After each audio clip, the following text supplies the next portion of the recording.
नमस्कार दोस्तों, स्वागत है आप सभी का आपके अपने YouTube channel Shyam classes study में। आज के इस वीडियो में यूपी पुलिस परीक्षा 2023 में पूछे जाने वाली हिंदी के 37 अति महत्वपूर्ण प्रश्नों का प्रैक्टिस सेट लेकर के आया हूं, जो आने वाली यूपी पुलिस परीक्षा 2023 के लिए अत्यंत महत्वपूर्ण प्रैक्टिस सेट है। अगर आप सभी लोग दिन रात मेहनत करके यूपी पुलिस एग्ज़ाम की तैयारी कर रहे हैं तो आप सभी लोगों को हमारे इस प्रैक्टिस सेट में कम से कम आपको 25 प्रश्न तो हर हाल में सही करने ही होंगे। अगर आप 25 प्रश्न भी सही नहीं कर पा रहे हैं तो आपकी तैयारी अभी ठीक भी नहीं चल रही है और आपको अभी और मेहनत करने की ज़रूरत है। तो आप सभी उस प्रैक्टिस सेट को पूरा करिएगा। प्रैक्टिस सेट को पूरा करने के बाद आपको आपकी तैयारी का पता लग पाएगा कि आपकी तैयारी यूपी पुलिस परीक्षा 2023 के लिए कितनी हुई है। प्रैक्टिस सेट पसंद आता है तो वीडियो को आप लाइक कर देना। चैनल को अभी तक आपने सब्सक्राइब नहीं किया तो चैनल को आप ज़रूर सब्सक्राइब कर लीजिएगा और इस वीडियो को ज़्यादा से ज़्यादा शेयर करना, जिससे आपके सभी साथी इस प्रैक्टिस सेट को लगाएं और उन्हें भी अपनी तैयारी का पता लग पाए कि उनकी तैयारी यूपी पुलिस परीक्षा 2023 के लिए कितनी हुई है। तो इन्हीं सब बातों को ध्यान में रखते हुए शुरू करते हैं आज का अपना प्रैक्टिस सेट नंबर 244। इससे पहले 243 प्रैक्टिस सेट अपलोड कर चुके हूँ। अगर आपने वो नहीं देखे तो सारे प्रैक्टिस सेट आपको प्ले लिस्ट में मिल जाएंगे, वहाँ से जा करके आप एक एक करके सभी प्रैक्टिस सेट लगा सकते हैं। तो इन्हीं सब बातों को ध्यान में रखते हुए शुरू करते हैं आज का अपना प्रैक्टिस सेट नंबर 244। तो क्वेश्चन है आपके सामने कि नारी तुम केवल श्रद्धा हो विश्वास रजत नग पग तल में किस रचनाकार की पंक्ति है। तो किस रचनाकार की पंक्ति है ये आपको बताना कि नारी तुम केवल श्रद्धा हो विश्वास रजत नग पग तल में। तो ये रचना किसकी है? तो ये रचना है जयशंकर प्रसाद की। किसकी? जयशंकर प्रसाद की ये रचना है। तो ऑप्शन नंबर सी इसका राइट आंसर हो जाएगा। अगला प्रश्न है आपके सामने, किसे आधुनिक युग की मीरा कहा जाता है। तो किसे कहा जाता है आधुनिक युग की मीरा? तो ये कहा जाता है महादेवी वर्मा को। किसे? महादेवी वर्मा को आधुनिक युग की मीरा कहा जाता है। ऑप्शन नंबर ए इसका राइट आंसर हो जाएगा। अगला प्रश्न है आपके सामने कि किस काव्य कृति पर आग्नेय को ज्ञानपीठ पुरस्कार प्राप्त हुआ था। तो किस काव्य पर हुआ था आग्नेय जी को ज्ञानपीठ पुरस्कार प्राप्त? तो ये हुआ था कितनी नावों में कितनी बार के लिए। किसने? कितनी नावों में कितनी बार के लिए आग्नेय जी को ज्ञानपीठ पुरस्कार मिला था। ऑप्शन नंबर बी इसका राइट आंसर हो जाएगा। क्या बोलूँ क्या याद करूँ किसकी आत्मकथा है। तो ये किसकी आत्मकथा है? क्या बोलूँ क्या याद करूं। तो ये आत्मकथा है हरिवंश राय बच्चन की। किसकी? हरिवंश राय बच्चन की। ऑप्शन नंबर बी इसका राइट आंसर हो जाएगा। घी के दिए जलाना मुहावरे का सही अर्थ है। तो इसका सही अर्थ क्या है? घी के दिए जलाना। तो इस मुहावरे का सही अर्थ है खुशी मनाना। क्या? खुशी मनाना। घी के दिए जलाना मुहावरे का सही अर्थ है। ऑप्शन नंबर बी इसका राइट आंसर हो जाएगा। दान की बछिया के डॉट डॉट नहीं देखे जाते हैं। तो क्या नहीं देखे जाते हैं? दान की बछिया के तो इसके दांत नहीं देखे जाते। क्या? दान की बछिया के दांत नहीं देखे जाते हैं। ये रेगिस्तान सही बैठेगा। तो ऑप्शन नंबर डी इसका राइट आंसर हो जाएगा।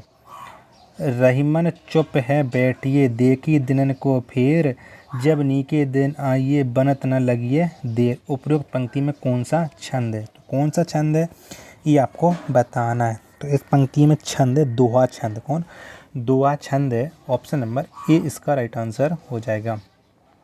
क्वेश्चन नंबर 51 है आपके सामने कि मुख रूपी चांद पर राहु भी धोखा खा गया पंक्ति में अलंकार है। तो इसमें कौन सा अलंकार है कि मुख रूपी चांद पर राहु भी धोखा खा गया? तो इसमें अलंकार है रूपक अलंकार। कौन सा? रूपक अलंकार है। ऑप्शन नंबर डी इसका राइट आंसर हो जाएगा।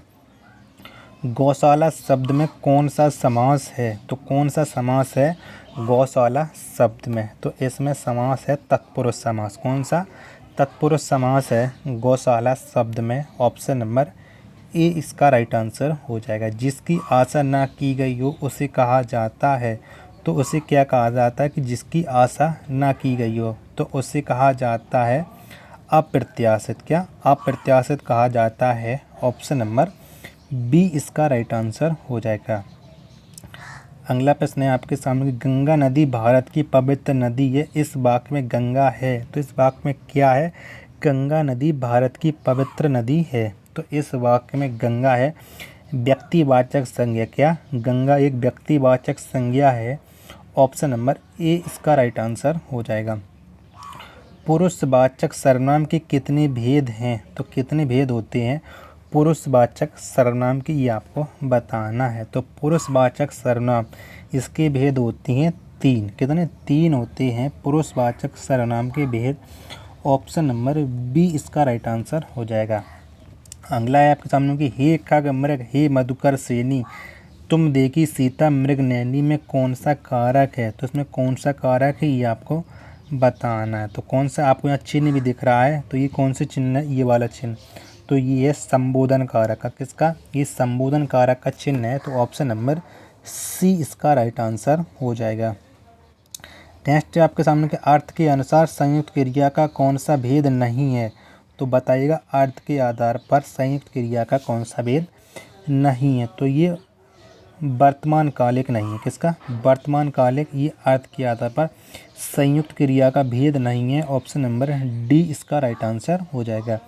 आश्चर्यबोधक अव्यय कौन सा है? बताइएगा इनमें से आश्चर्यबोधक अव्यय कौन सा है? तो कौन सा है? तो ये है क्या? क्या है? ये आश्चर्यबोधक अव्यय है। ऑप्शन नंबर बी इसका राइट आंसर हो जाएगा। वे अर्धस्वर जो अंतस्थ भी कहलाते हैं, तो कौन से अर्धस्वर हैं जो अंतस्थ भी कहलाते हैं? तो ये कहलाते अंतस्थ या अलावा, ये अंतस्थ कहलाते हैं। ऑप्शन नंबर ए इसका राइट आंसर हो जाएगा। मूर्धन्य व्यंजन कहलाते हैं, तो कौन क्या कहलाते हैं मूर्धन्य व्यंजन? ये आपको बताना है। तो मूर्धन्य व्यंजन, मूर्धा एवं जीभ के स्पर्श वाले व्यंजन मूर्धन्य व्यंजन कहलाते हैं। ऑप्शन नंबर बी इसका राइट आंसर हो जाएगा। अगला आपके सामने की शुद्ध वर्तनी का चयन कीजिए। तो आपको बताना है कि ऊपर ही लिखित है ये कौन से शब्द में सही लिखा गया। तो ऊपर ही लिखित ये ऑप्शन नंबर बी में लिखा गया है, ये सही लिखा गया है। ऑप्शन नंबर बी इसका राइट आंसर हो जाएगा। इत्यादि का सही संधि विच्छेद है, तो कौन सा है इत्यादि का सही संधि विच्छेद? तो इसका सही संधि विच्छेद है इति प्लस आदि। क्या? इति प्लस आदि, ये इत्यादि का सही संधि विच्छेद है। ऑप्शन नंबर डी इसका राइट आंसर हो जाएगा। ऋषि का स्त्रीलिंग है, तो कौन सा शब्द है जो ऋषि का स्त्रीलिंग है? तो ऋषि का स्त्रीलिंग है ऋषिका। कौन? ऋषिका, ये ऋषि का स्त्रीलिंग है। ऑप्शन नंबर सी इसका राइट आंसर हो जाएगा।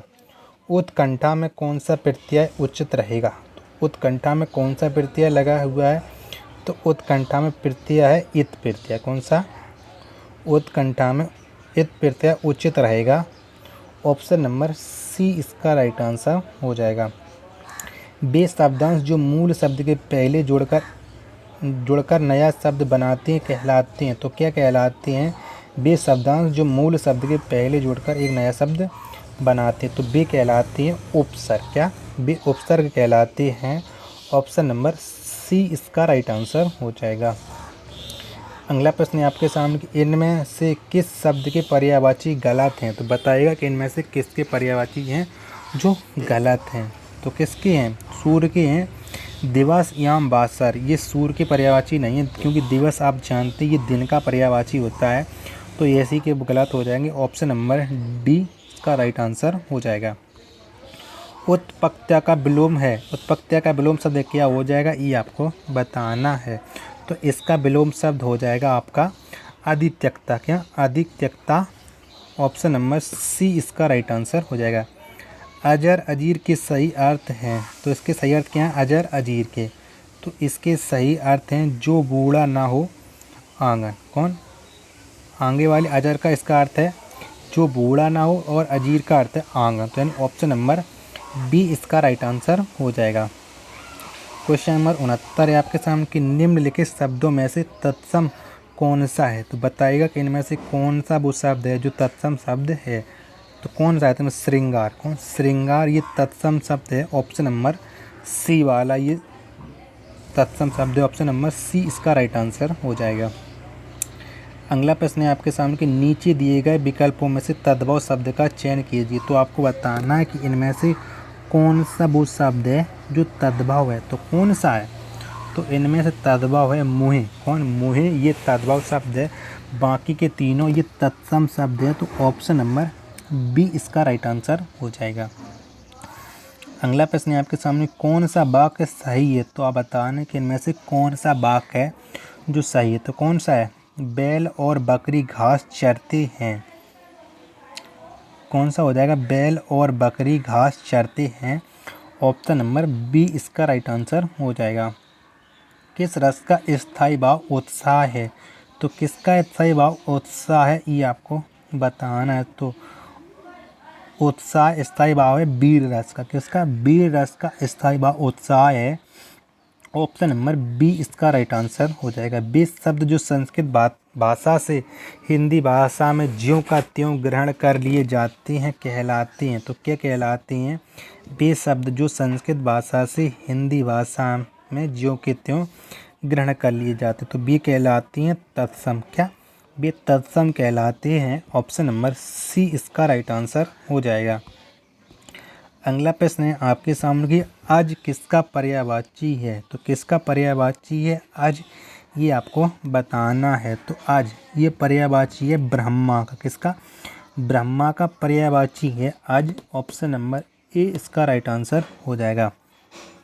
मृत्यु कौन सा लिंग है? तो आपको बताना है कि मृत्यु में कौन सा लिंग है ये आपको बताना है। मैं आपको बता चुका हूँ, अच्छा और अच्छी लगाने से आपको स्त्रीलिंग और पुल्लिंग का पता लग जाता है। तो अच्छी मृत्यु, तो ये एक स्त्रीलिंग शब्द है। क्या? मृत्यु ये एक स्त्रीलिंग शब्द है। ऑप्शन नंबर बी इसका राइट आंसर हो जाएगा। तो आप बताइए कि आपने हमारे इस प्रैक्टिस सेट में कितने प्रश्न सही किए और आपको ये वीडियो कैसी लगी।